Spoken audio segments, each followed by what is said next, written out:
Hello ladies and gentlemen, my name is InsomniacSteel and welcome to For Honor.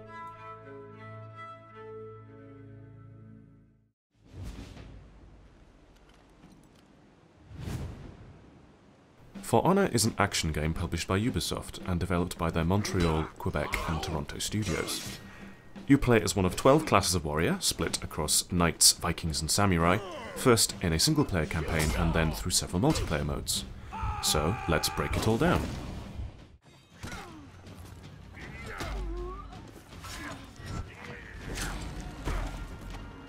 You have to start with the story mode.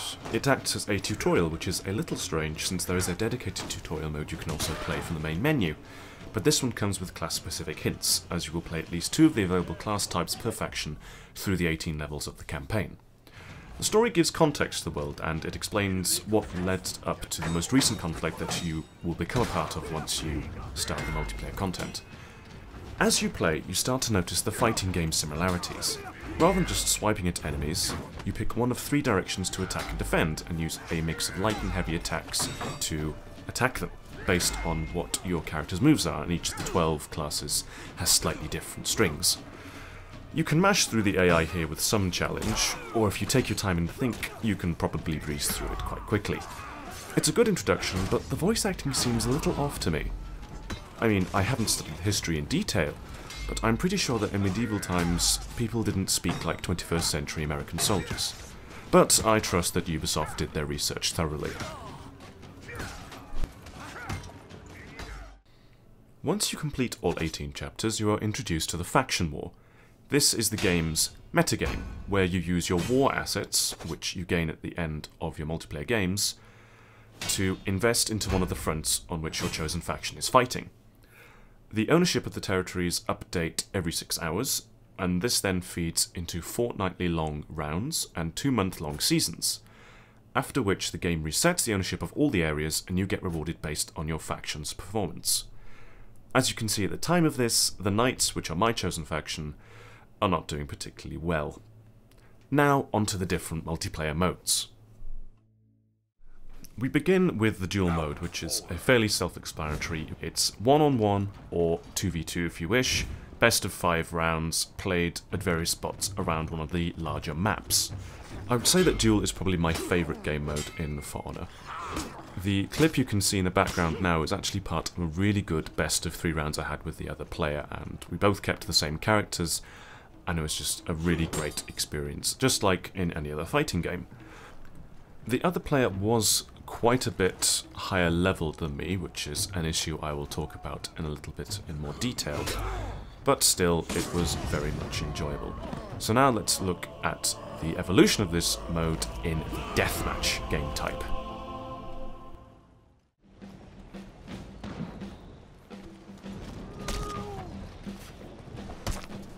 Deathmatch begins as 4 separate duels happening at the same time on the same map. However, once you have defeated your opponent, you can try and find your teammates and help them with theirs, creating a nice snowball effect, which is a bit annoying if you're on the losing side, because then all you can really do is there's no hope of you taking 4 people on at once with 1 blade, so you just have to run away and try and find your fallen teammates, which is frustrating for both sides really. But even still, while it's still balanced in sort of the earlier stages, it is quite fun, and I like this almost as much as I like the duel mode. You get to see a lot more of the map in this game mode as you run around trying to find your teammates, and they're really nicely put together with lots of interesting bridges and closed off spaces for you to have exciting, thrilling duels in. You will again notice I'm playing much higher ranked players, even though this was just the very first week in which the game was released. Don't worry, we're getting up to the grand reveal of my whole point behind this. For now though, we'll move on to the final and most unique game mode, Dominion.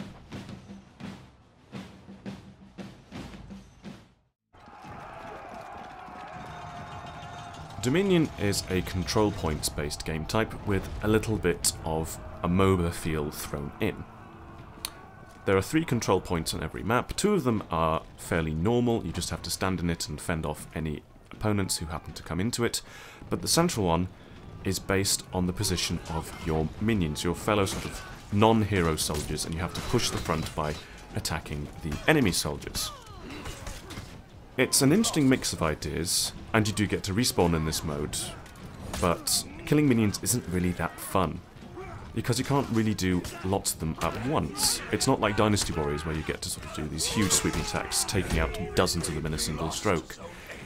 You'd have a zone attack, which you do with both mouse buttons clicked, but that'll perhaps do maybe 3 or 4 at the most, so it ends up getting a bit tedious, and there's an awful lot of running back and forth between the points during which you can't really fight, because a lot of the fighting is fairly stationary, or at least takes place in a small area, so there's a lot of dead time.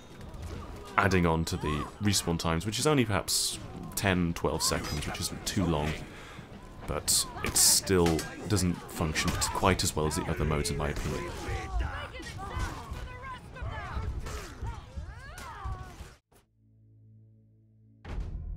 And now, a little comment about the load times. They are really, really long. It takes you several minutes to get into a match, and then even if you do get into a match, there's still quite a high chance that if enough players drop out, the whole match will then just collapse, and you'll have to queue for another game all over again. This is because the game doesn't have dedicated servers, it's all peer-to-peer, which is a bit of a cop-out from Ubisoft, really. And this is probably the worst aspect of the game for me.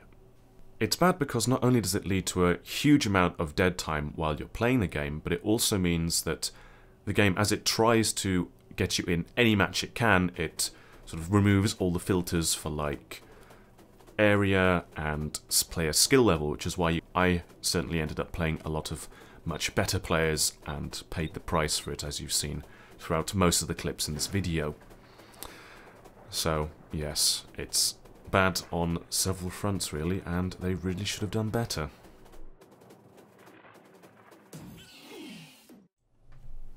Now, a trip through the menus to have a look at the in-game store. Naturally, being a modern Ubisoft game, it is full of microtransactions. You can buy all sorts of things, like the £30 season pass, or extra in-game currency, or you can buy the quick unlocks for all the power-ups, the feats as it's called in the game, which you can use in battle, and of course all the armor and weapon items.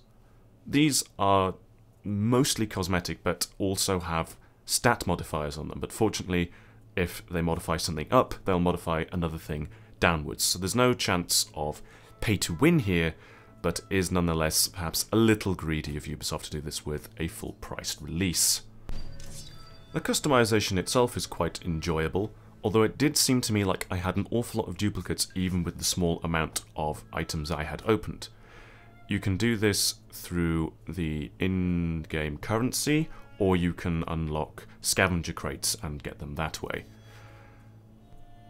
You can then decorate them with your emblems and various little colours and visual details, lots of options to make yourself look unique, but of course if you want to make yourself look the most unique, you will need to spend a lot of time or a lot of money, and even then more of that because all the loot is randomized. The only thing you can get guaranteed are upgrades.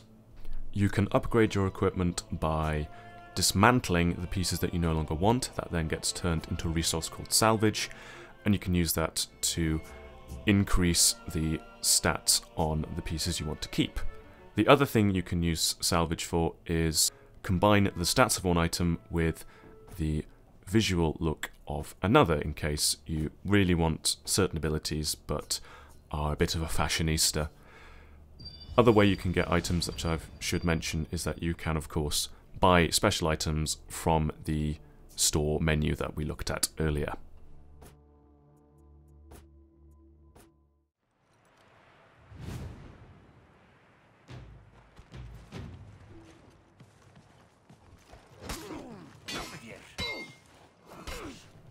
So overall, For Honor is very mechanically satisfying, but everything else that's then put on top of that starts to get progressively worse. The gameplay modes are all quite fine. I don't particularly like Dominion, but that might just be my personal taste.